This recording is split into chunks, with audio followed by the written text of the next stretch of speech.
Hi everyone. In this video, we will learn how the Simulink Scope block supports interactive inspection, automated data capture, and measurements that accelerate debugging and analysis while you develop your solutions in Simulink. Whether you are tuning a traction control system or optimizing a signal processing pipeline, understanding how the scope block is used can significantly improve your workflows.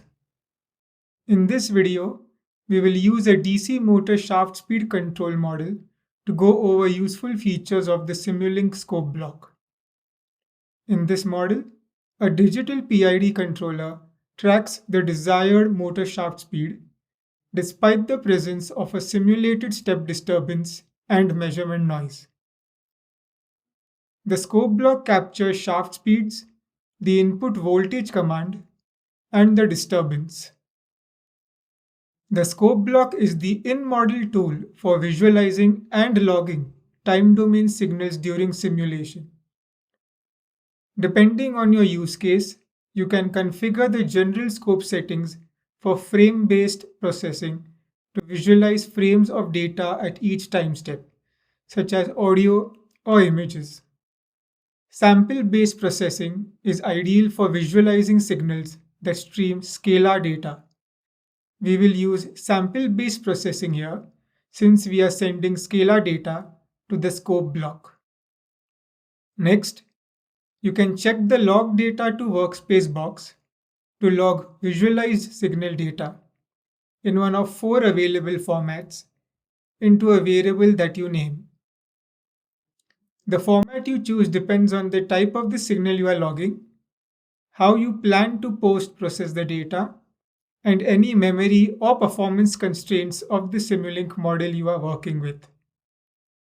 The logged signal data can be accessed in the workspace at the end of the simulation. Scope-enabled data logging only captures signals routed to the scope and is different from Simulink's model-level single simulation output setting, which packages all signals configured for logging into a single object.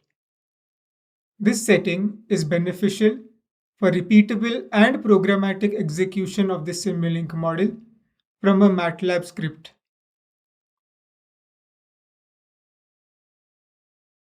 For long-running or high sample rate simulations, memory management is important. The limit data points to last setting restricts the internal buffer of the Simulink block to a limited number of the most recent samples provided under max points. This setting reduces memory usage and keeps the scope display responsive.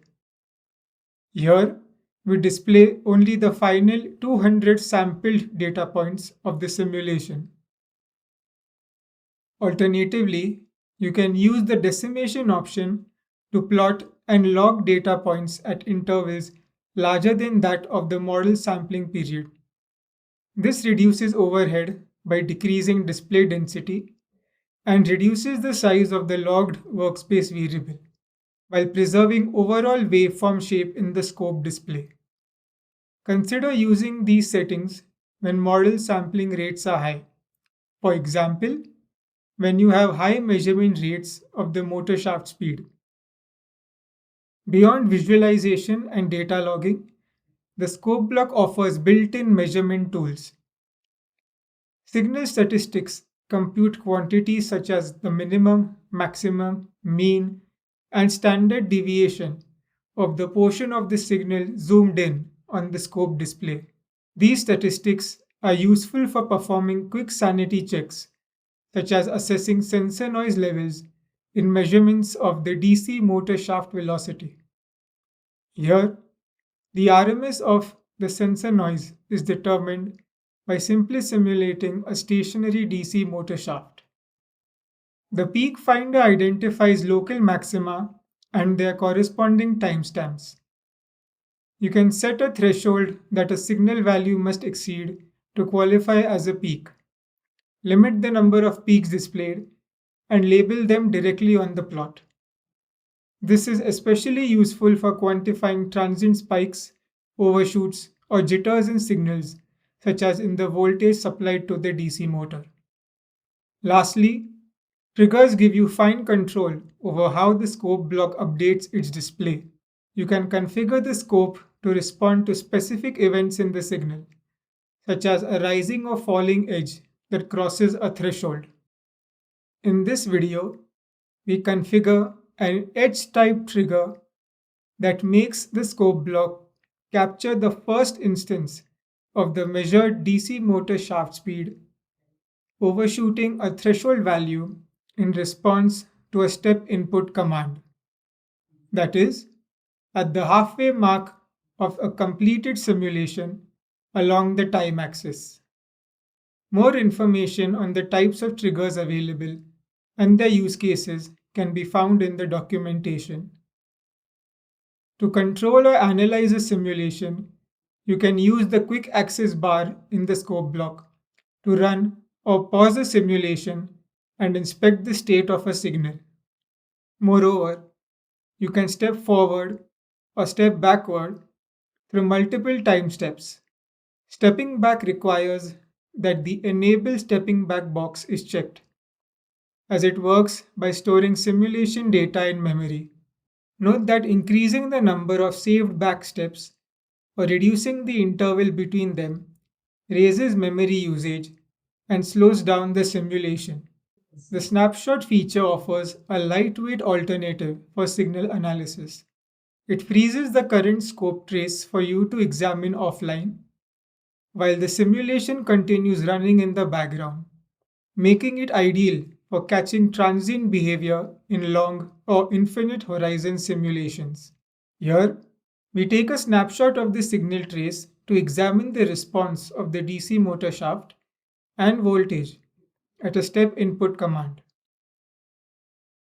Data logged from scope blocks can be brought together into a single unified window of the Simulink Data Inspector.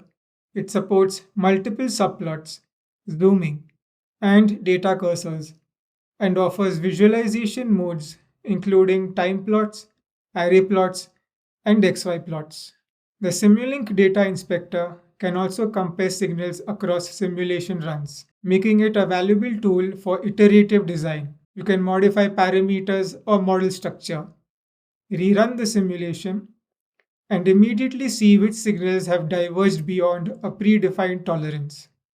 This is useful when iteratively developing or tuning a control algorithm for speed control of a DC motor shaft.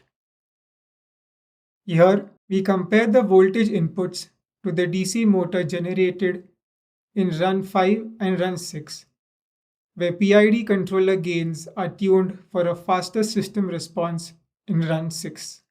As can be seen, at the expense of a larger voltage command in run 6, the DC motor shaft better tracks changes in the desired speed and compensates for the step disturbance quicker. In summary, the Simulink Scope is a powerful analysis and visualization tool with features beyond that of a simple oscilloscope. Head to the links provided in the video description to learn more about the Simulink Scope. Thank you, and see you next time.